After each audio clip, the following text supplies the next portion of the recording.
ini. Engkaulah yang menghimpun anak-anak-Mu, umat-Mu, hamba-hamba-Mu, abdi-abdi Allah untuk berdiri dan melihat jumlah pembangunan bait suci di kota ini bertambah, bahkan di tanah ini. Terima kasih ya Bapa, terpujilah nama Tuhan. Kami berdoa dan menyerahkan ke dalam tangan Tuhan.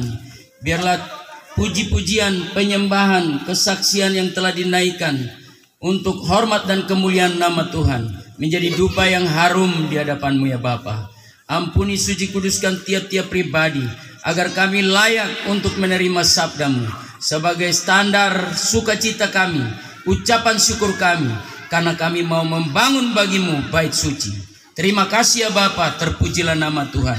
Bersabdalah kepada kami, karena kami siap mendengar. Hanya di dalam nama Tuhan Yesus Kristus, Kepala Gereja, kami sudah berdoa dan siap merenungkan sabda-Mu. Haleluya, sama-sama katakan amin. Mari kita berikan kemuliaan bagi Allah kita. Bapak Ibu silakan duduk. Tuhanlah yang telah mengundang kita semua pada hari ini untuk duduk bersama-sama, berdiri bersama-sama, memuji serta memuliakan Dia dan membangun bait suci. Firman Allah katakan, jika Tuhan tidak mengendaki abdi Allah itu membangun, maka tidaklah giliran abdi Allah itu membangun. Tetapi jika hari ini di tengah-tengah kita ada peletakan batu pertama yang akan dilakukan oleh abdi-abdi Allah, maka kita percaya hari ini merupakan hari perkenanan Tuhan bagi kita. Oleh sebab itu, dalam kesempatan yang terindah, peletakan batu pertama akan dilandasi oleh kitab suci atau kebenaran firman sebagai sukacita kita. Alkitab, perenungan kita dari pertama Tawarik pasal yang ke-28 ayat 1 sampai dengan ayatnya yang ke-20. Saya akan bacakan ayatnya yang pertama bagi kita. Firman Tuhan.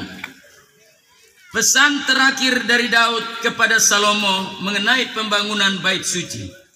Daud mengumpulkan di Yerusalem segala pembesar Israel, yakni para kepala suku, para pemimpin rombongan, orang-orang yang melayani raja, para kepala pasukan 1000 dan kepala pasukan 100, serta para kepala harta benda dan ternak kepunyaan raja dan anak-anaknya. Bersama-sama mereka juga para pegawai istana dan para perwira dan semua pahlawan yang gagah perkasa. Amin. Bapak Ibu yang dikasihi, kita akan renungkan dari ayat 1 sampai dengan ayat 20. Kira-kira sekitar 2 jam. Amin. Wah, ini aminnya sedikit berarti. Ya, tidak sepakat 2 jam. Nah, Bapak Ibu yang dikasihi dalam nama Tuhan Yesus Kristus, tema kita pada hari ini, bersama dengan Allah kita membangun. Kita sebut sama-sama, bersama dengan Allah kita membangun. Coba angkat tangan dulu, ini Tuhan Yesus lihat kita semuanya. Bersama dengan Allah kita membangun.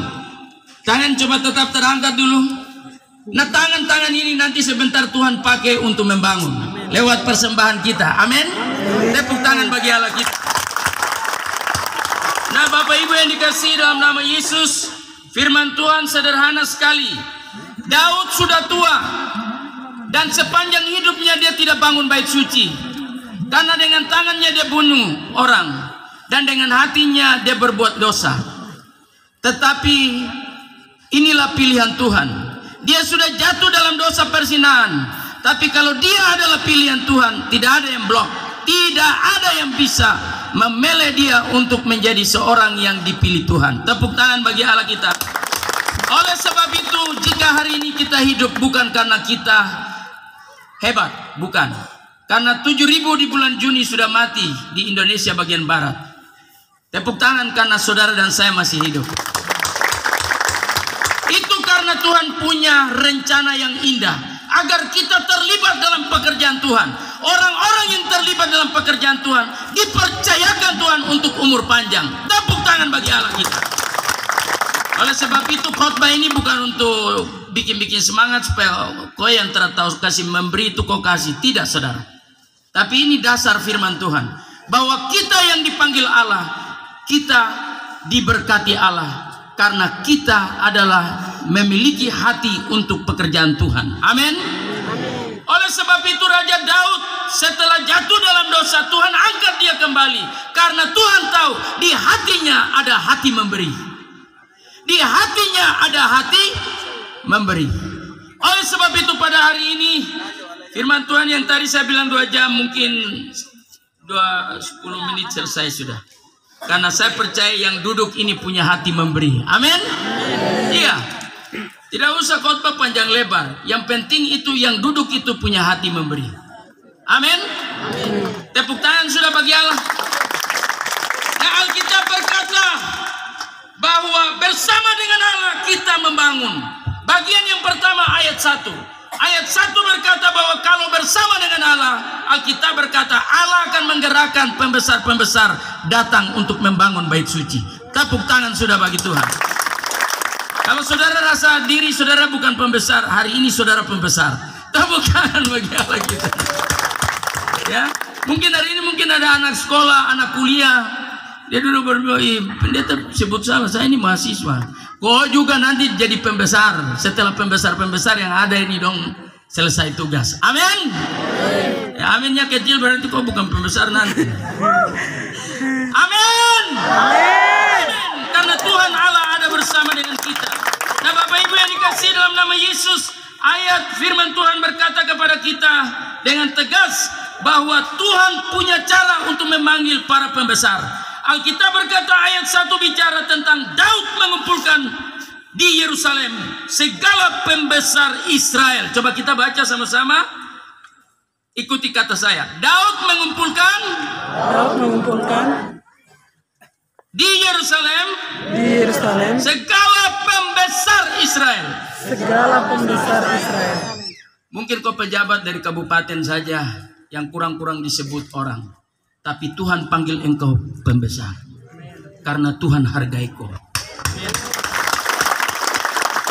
Selesai bagian yang pertama. Bagian yang kedua. Alkitab berkata kepada kita. Daud berkata ayat 2. Lalu berdirilah Raja Daud dan berkata, dengarlah hai saudara-saudaraku dan bangsaku. Aku bermaksud hendak mendirikan rumah perhentian untuk tabut perjanjian Tuhan. Dan untuk tumpuan kaki Allah kita.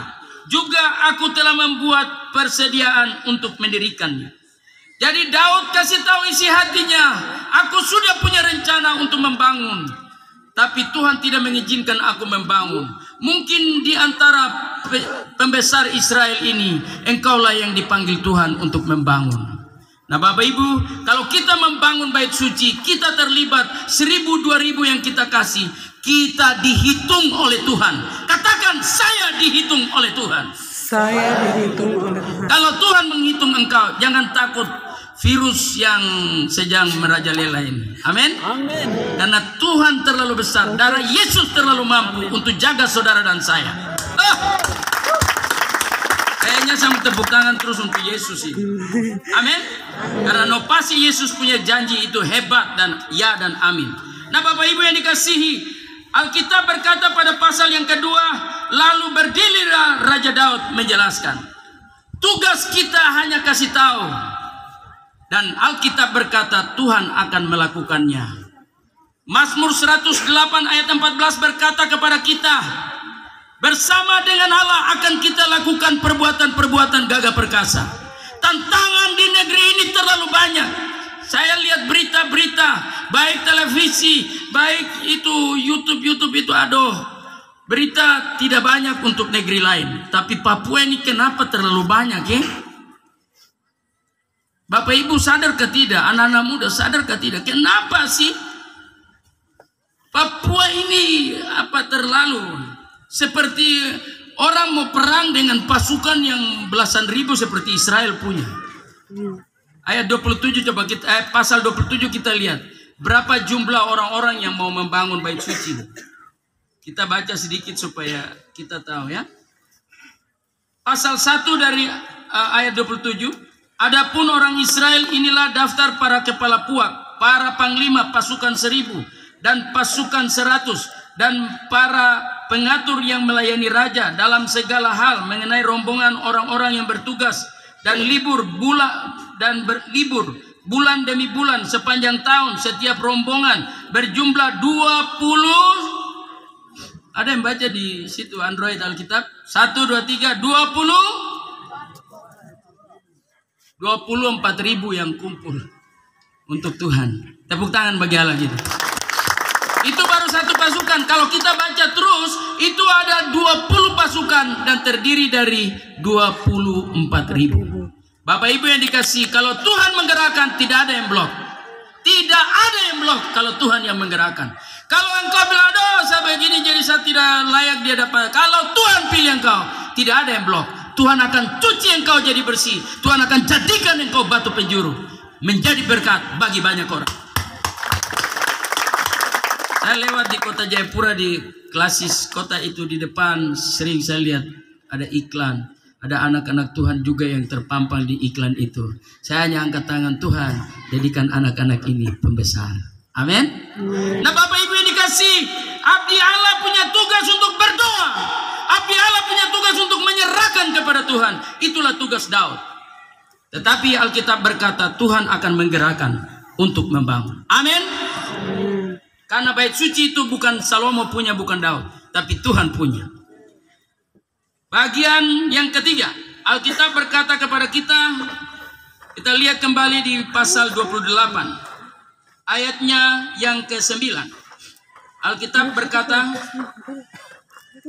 ayat 8 dan 9 ya. Dan sekarang di depan mata seluruh Israel jemaat Tuhan, dan dengan didengar Allah kita, aku berkata kepadamu, peliharalah dan tuntutlah segala perintah Tuhan Allahmu, supaya kamu tetap menduduki negeri yang baik ini dan mewariskannya sampai selama-lamanya kepada anak-anakmu yang kemudian. Ayat 9. Dan engkau anak-anakku Salomo, kenallah Allahnya ayahmu dan beribadahlah kepadanya dengan tulus ikhlas dan dengan rela hati, sebab Tuhan menyelidiki segala hati dan mengerti segala niat dan cita-cita.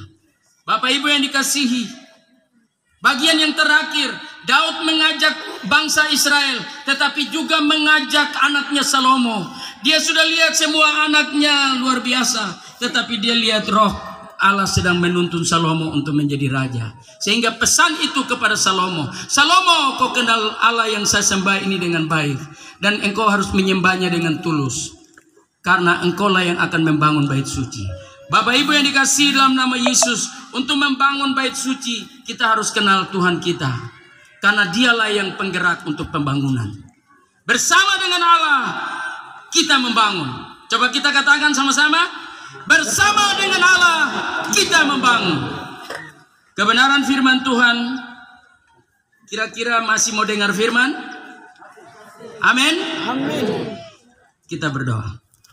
Dalam nama Tuhan Yesus, Engkau berikan sukacita